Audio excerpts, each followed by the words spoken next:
told us that. Yeah, Bernard wanted us to set them free. Okay, you're free to go. Thanks, Bernard. Yes, thank you, naive human. Now Oh, yeah. Now I remember. He's incredibly evil, isn't he? I'll try to talk him out of it. Well, what possible harm could one insane mutant tentacle do?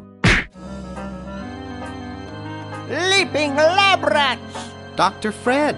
What have you done this time, you meddling milquetoast? Now Purple Tentacle is free to use his evil mutant powers to take over the world and enslave all humanity! Whoops. Our only hope now is to turn off my sludge-o-magic machine and prevent the toxic mutagen from entering the river! Isn't it a little late for that, Doctor? Of course! That's why I'll have to do it yesterday! To the time machine! This is all your fault, Bernard. Behold, children, the Chronogon! Doc, can't you just send Bernard? No, you must all go to increase the odds. Of course not. This is the first time I've ever tried it on people.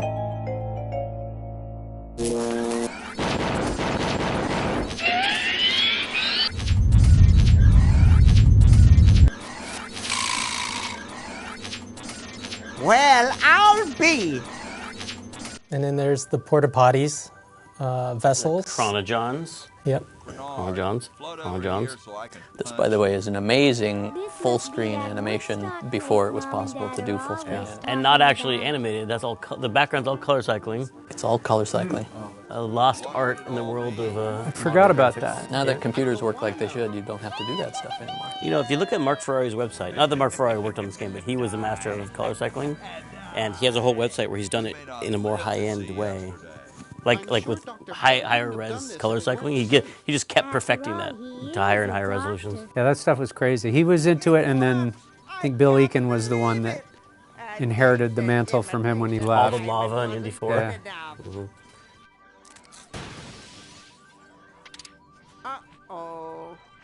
See, color cycling. Wow. Awesome. Yeah, so that was like 2-3 frame animations. And a little surf music for Hoagie. We always had a place for surf music in our games. The Bone Wagon theme. Yep. That's right. I think that surf music was yours. That was mine. Yeah, I did that last little sequence there. Yeah, you know the musically, this I believe was the last project that we all worked on. Certainly the last original title that we all worked on together, sort of equally as composers, where there was no lead composer, and we all pretty much panicked and freaked out together. Cheap mail order jewels. What happened to Hoagie and Laverne? I knew I should have bought a real diamond. Are they alive? My dials say that the larger specimen landed 200 years in the past, and the other is stuck 200 years in the future. Well, hurry up and bring them back. I will, as soon as I get a new diamond. Then all your buddies have to do is plug in their respective chronogons and... Plug them in? Where is Hoagie going to find an electrical outlet 200 years in the past? Yes, well, he'll be needing my patented super battery then, won't he? Now, where did I put those patented super battery plans of mine? Plans? How are we going to get Hoagie plans? Don't worry me with details, boy. Just help me find the plans. They're in this house somewhere. Now what am I going to do? I think I made myself perfectly clear. Step 1, find plans. Step 2, save world. Step 3, get out of my house. Let's get cracking.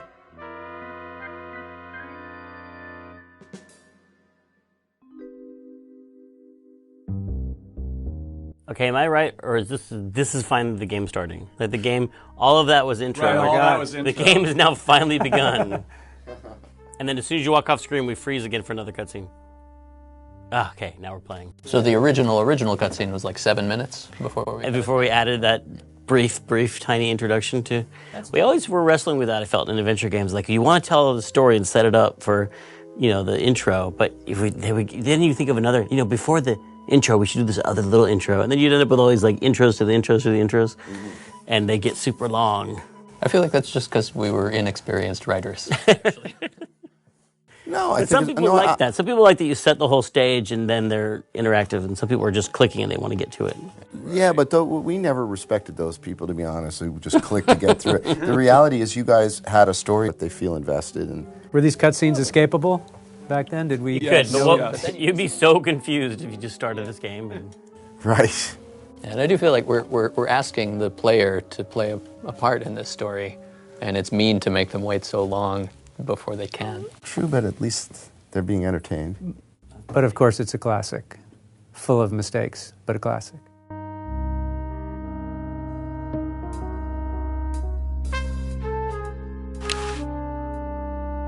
It can't do anything without a new diamond.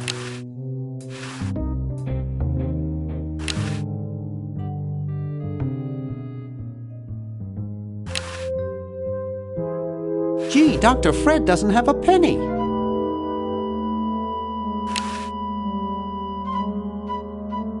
The Chicago Manual of Thermodynamic Flux Induction Circuit Design. Great stuff. Maybe I put them upstairs. That's got to be it. Upstairs.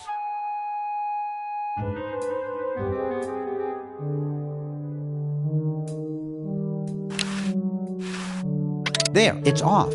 But it's too late now.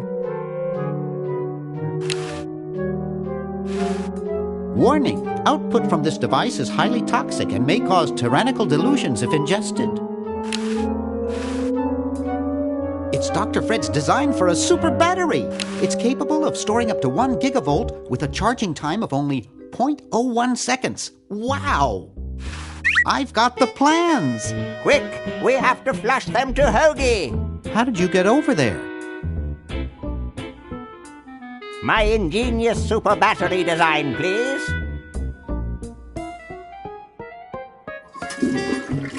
You really flushed them? Yes. Down the toilet?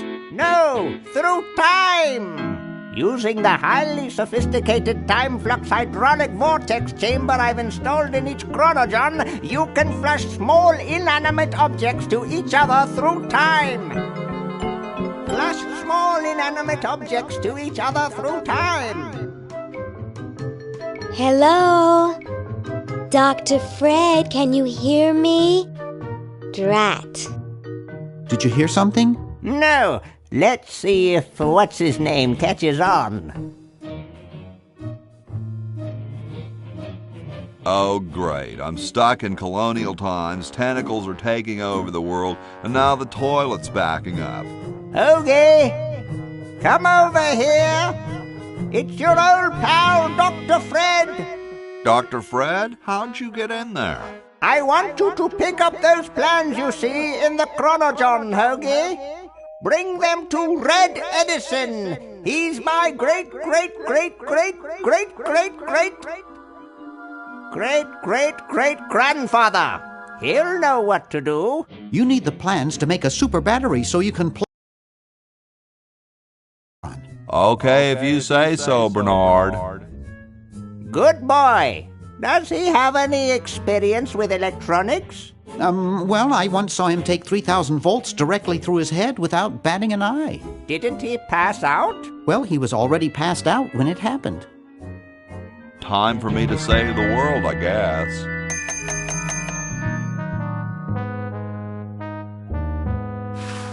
Ding, ding, ding, ding, ding. This is that we talked about a little bit when Dave and I played through. But originally, you could play all 3 characters right away. Remember that? Is that true? Yeah, you could play all the characters from the very beginning.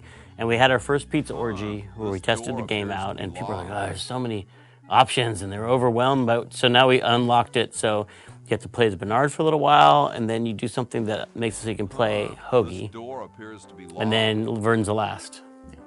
And what about the other 3 kids? They got cut. There were 3 other kids? They were 3 other kids. Do you remember who they were? No, I don't remember anything about 3 other kids. I have a piece of paper that has a picture of them. Moonglow, Chester, and Razor. And Chester became... Chester and Moonglow ring a bell. Chester became Ned and Ted. Wait, not Ned and Ted. Jed and... Or whoever they were. Jed and... Ned and Jed. Ned and Jed. Okay. Ned and Jed. And Moonglow just went away. And Razor went away as well. I mean, I stole the character design from Chester and said, I like that. I'll use that for these guys. And put them in a powdered wig. Why do the work again? Exactly.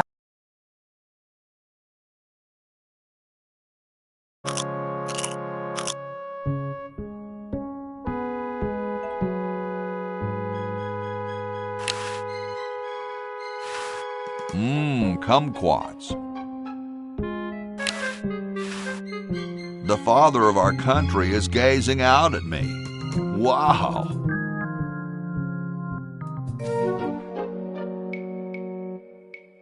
How about an amendment that the president has to be a human being? Please, this is serious business. You're right. How did we... I'm trying to remember how we did... How we referred to it to score it, because we would have had to play the game.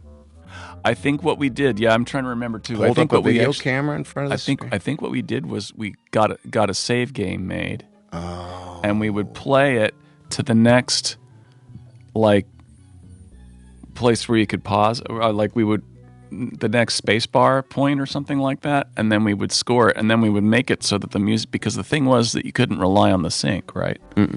So we had to actually make the music interactive in a sense with the scene so that it could, depending on how fast of a machine you had and how quickly therefore the scene would play, would the music actually hit the right hit points and then proceed correctly to the next hit point. So we would have an accordion we basically had an accordion-like structure. Each little section, it would sort of pause and then resume at the hit point, or jump to the hit point if the hit point was reached first.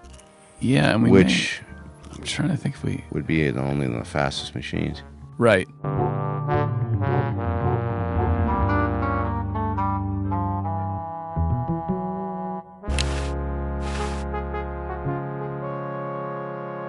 It's totally covered with crud.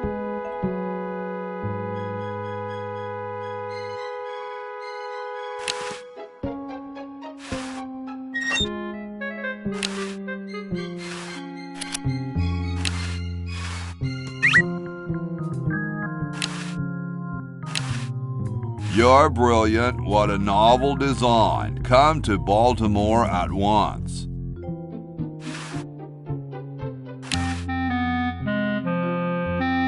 Well, I'll just run to the Chronojon. There's something in the Chronojon.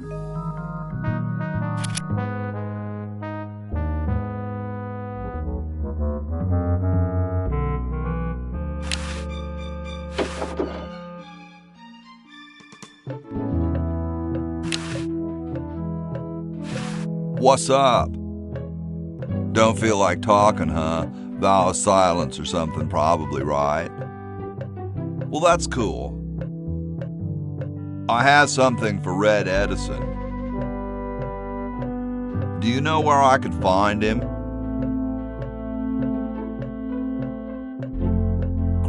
I know some dudes in a band who'd eat roaches for hats like that. Of course, they'd probably eat roaches anyhow.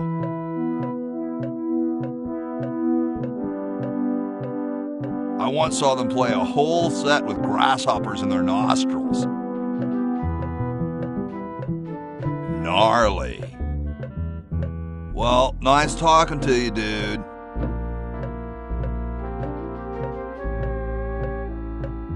It's closed.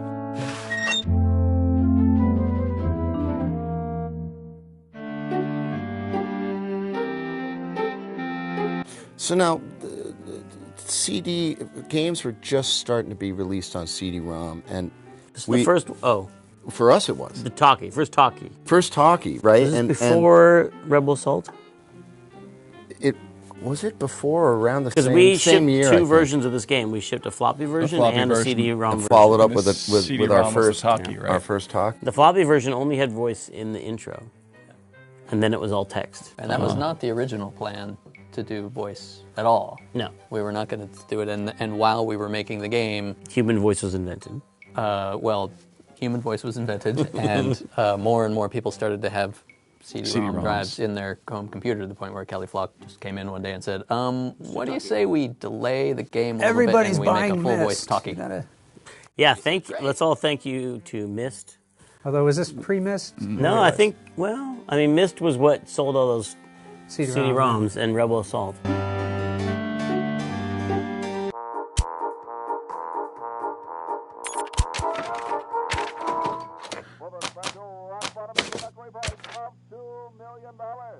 The number to call is 1-800-STAR-WARS. Don't miss this amazing once-in-a-lifetime opportunity.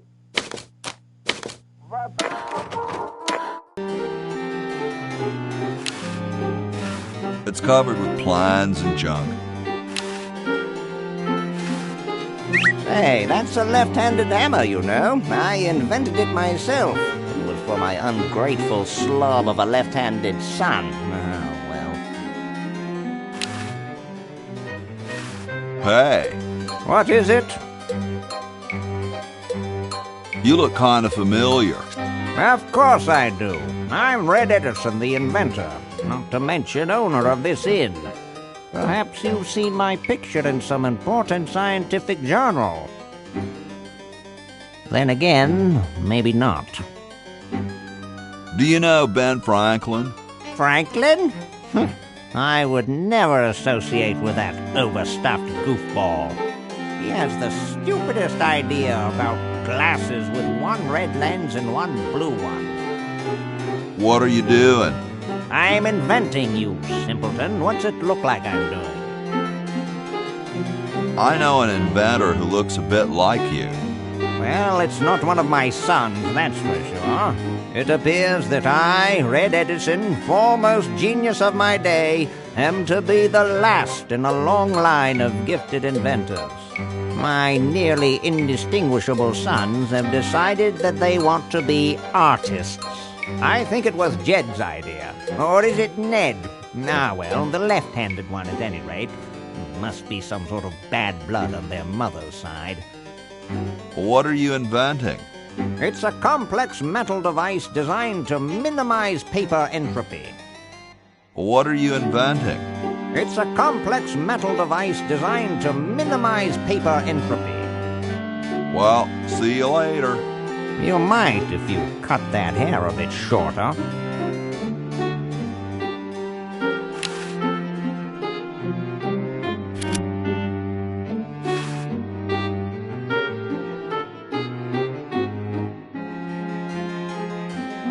Super battery, eh? Brilliant design. Sometimes I amaze myself. Now all I need is oil, vinegar, and some gold.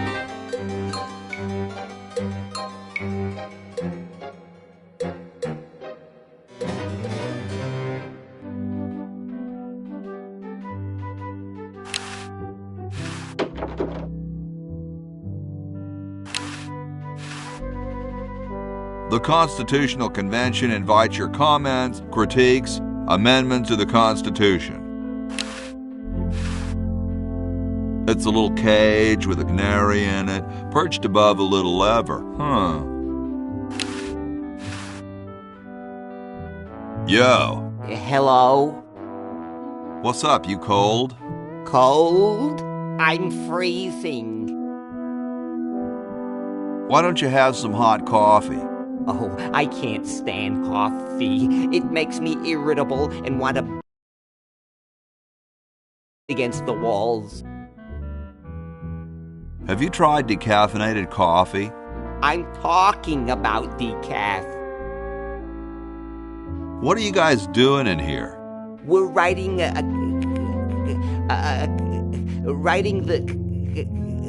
We're drafting a constitution for the United States. Don't say draft. You'll only make me colder. Wimp. Why don't you build a fire? Well, I keep asking Jefferson to build a fire, but he won't.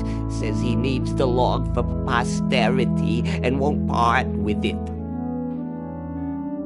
He's going to give the log to starving children? I don't get any respect around here. Why, I bet if George I spent the winter in Valley Forge, Washington was cold, we'd get some heat in here. Shouldn't you guys be working instead of just sitting there? Writer's block. We can't think of any amendments or anything, so we put a suggestion box over there. I don't suppose you have any brilliant ideas? What about free sandwiches for all roadies? No, there's no such thing as... Don't say it, dude. I've heard it before. How come you sign your name so big? Astigmatism. You mean you have, like, a childhood complex? All right. The truth is that a friend once told me that women go crazy over guys with a big signature. Awesome blanket there, dude. Thank you. It was given to me by my dear old colorblind Aunt Hattie. Well, I gotta go, dude.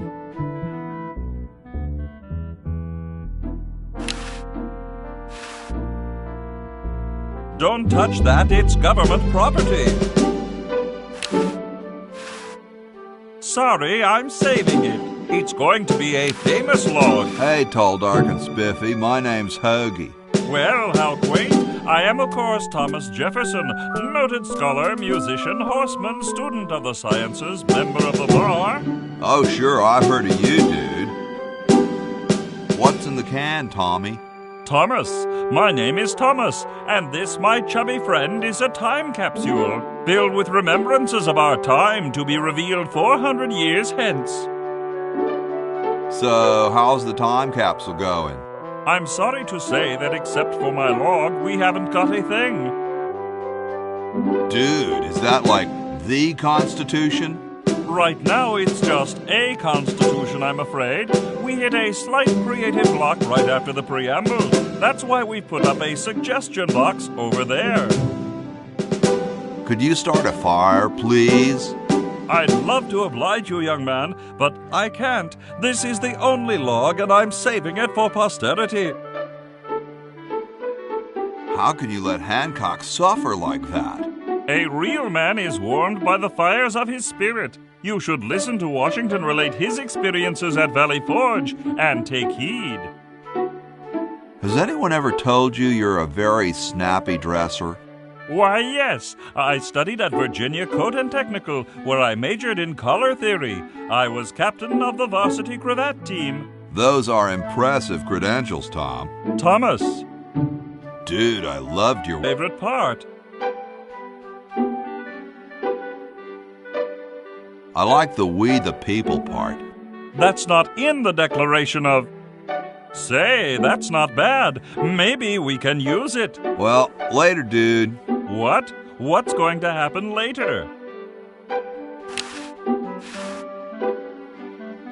Hey, keep your hands off that. They don't seem to have gotten too far. Excuse me.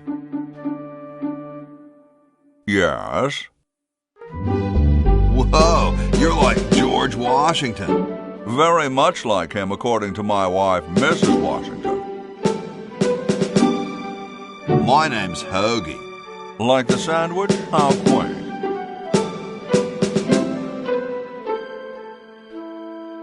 Weren't you president or something? Yes, I expect to be chosen president unanimously. I'm very well connected. Do you think I should be the ecology president or the education president? I'm a big fan of education. Really? How surprising. Do you really have wooden teeth? As a matter of fact, I do make use of artificial teeth. I find them to be far superior to the ordinary enamel variety. Wow, what do you brush them with? I use a toothbrush, much like everyone else, and a bit of wood polish, of course.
doesn't that taste awful? Not if you take them out first. Don't you have a problem with splinters? I've been to war, boy. No one who's heard the thunder of musket fire, smelled the sulphur from a cannon blast, and felt the fear in the hearts of his comrades is going to be bothered by a little thing like, oh, blast it. Well, what about dry rot? Hardly. My Uncle Henry has false teeth too. Fascinating, I'm sure. Is it true about you and the cherry tree? Oh yes, it's quite true. Why, I've cut down acres of cherry trees in my day. I bet you've lost it. You couldn't cut down a tree to save your grandmother. Lost it, have I? Why, I'd show you a thing or two if there were a cherry tree nearby. But as you can see, there isn't. I only cut down...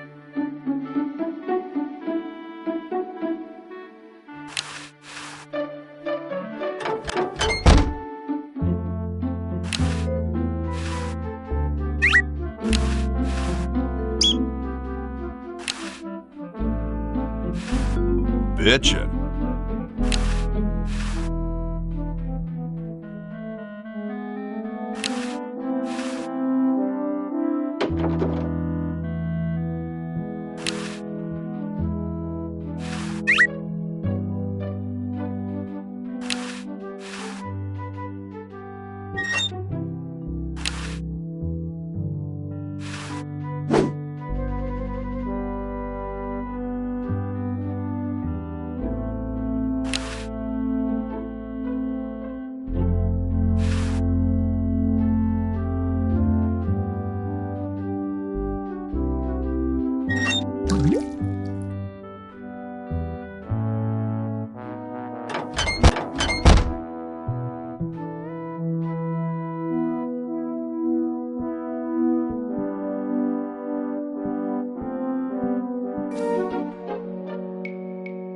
Those founding fathers are driving me nuts. Flag design changes every 5 minutes. Well, as soon as I'm done with this, I'm making them a flag, ready or not.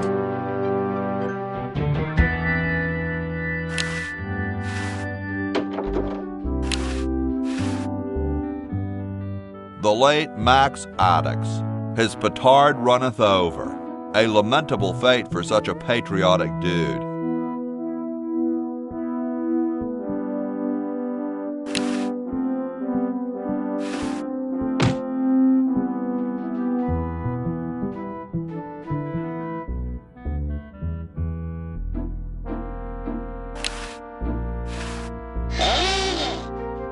Here I am, don't get your curls in an uproar. Excuse me, Mr. Washington. Boy, what a mess.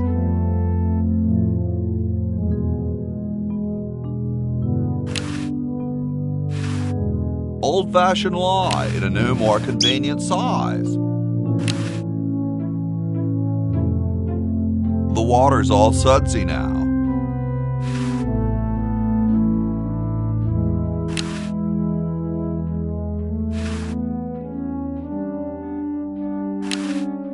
All done here. Bye now.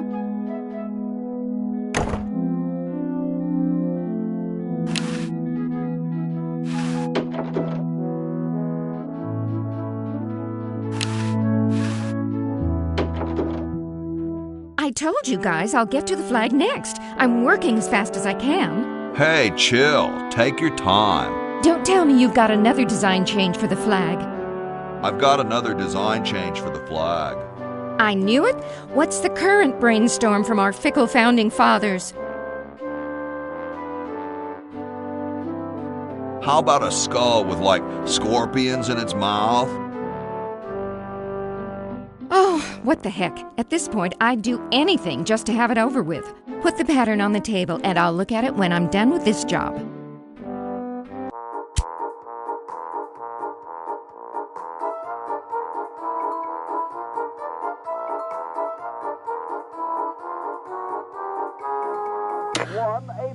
Star Wars. Don't miss this amazing once-in-a-lifetime opportunity. That's right, an incredible 4,000 carat diamond for the piddling sum of $2 million.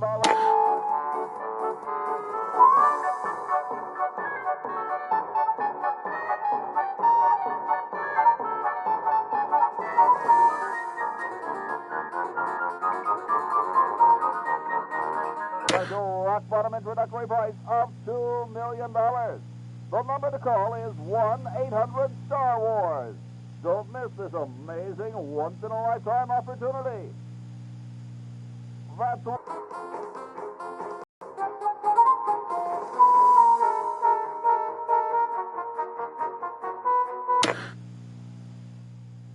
this beautiful 4,000 carat diamond can be yours today for the special rock bottom introductory price of $2 million. The number to call is 1-800.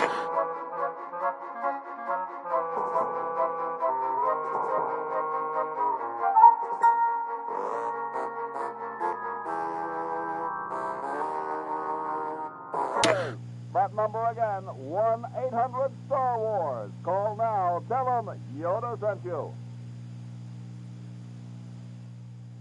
This beautiful 4,000 carat diamond can be yours today for the special.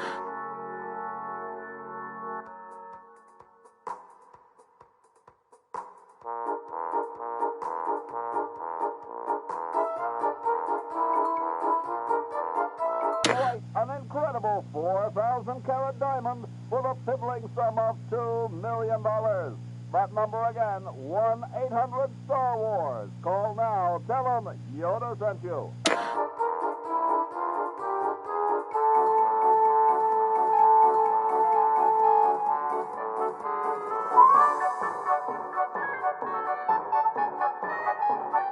The number to call is 1-800-STAR-WARS. Don't miss this amazing once-in-a-lifetime opportunity. That's right, an incredible 4,000 carat diamond for the piddling sum of $2 million.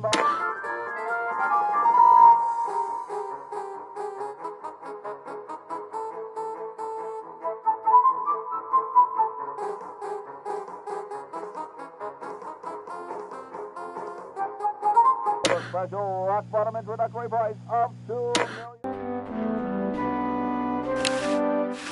The guys downstairs say they want a big family crest, and in the four corners they want a keg, some babes, a guitar, and some drumsticks. And underneath it all put, America rocks. Just put the plans on the table and I'll get to it. That'd make a killer t-shirt. I don't want it. You're all so hard to please. I couldn't sleep in here with all the racket. Who asked you to?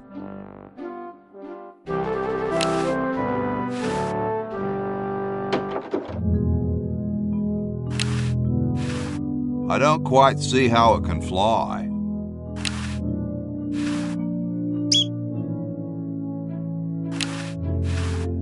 Grody, man. I don't go through people's underwear. Hey, what's that on the plans? It looks like a secret backwards message. Oh, it's just a coffee stain.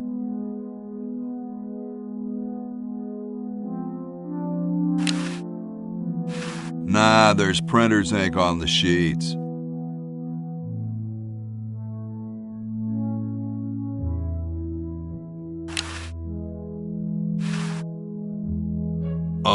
Hi.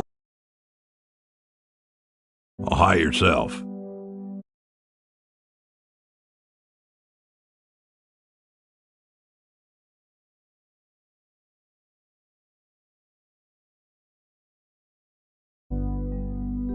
Wow, you can talk. Wow, so can you. What a coincidence. I didn't think horses could talk. Maybe they just never had anything to say to you. Ever think of that? You mean horses have been snubbing me my whole life? Well, if you want to put it that way. Is this some kind of a trick? I don't do magic. I'm just a horse. Nice teeth. Thanks.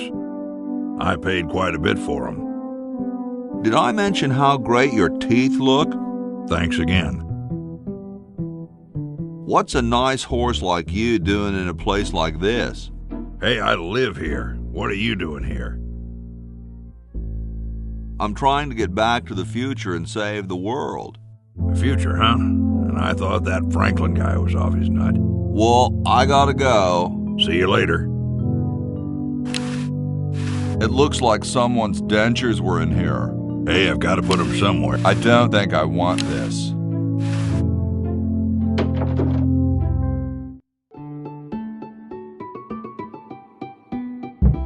Question is, which one's stuffed and which one's the real McCoy? I assure you that we are both real, but we are neither one of us McCoys.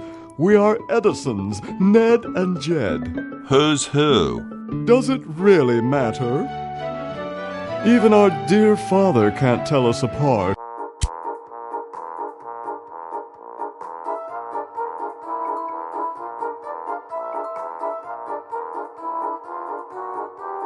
The call is 1-800-STAR Wars. Don't miss this amazing once-in-a-lifetime opportunity.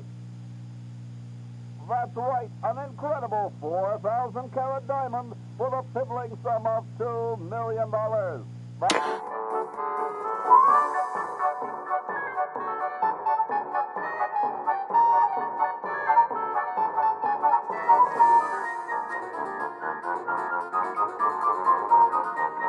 For the special rock-bottom introductory price of... He only knows that one of us is left-handed while the other is right, but that neither of us are following in his tiny scientific footsteps. Hold still, Jed! So, I'm almost too frightened to ask, are you the marble delivery man? Or the model? I'm the model. Should I take my clothes off now? No. No, you most definitely should not. We couldn't get your body shape right anyway, unless we cemented 2 slabs of marble together. But then your statue would have a big seam in it. That's okay. It would have one anyway. Look, don't call us. We'll call you. Dang. I'm no marble delivery man, but rock is my life. I'm sure that's terribly amusing, where you're from. Where exactly did you come from? The future.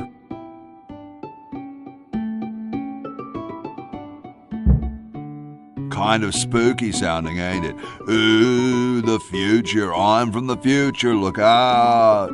Gosh, it would be so nice if you weren't here anymore. Sorry, hope I haven't jostled you. Too late.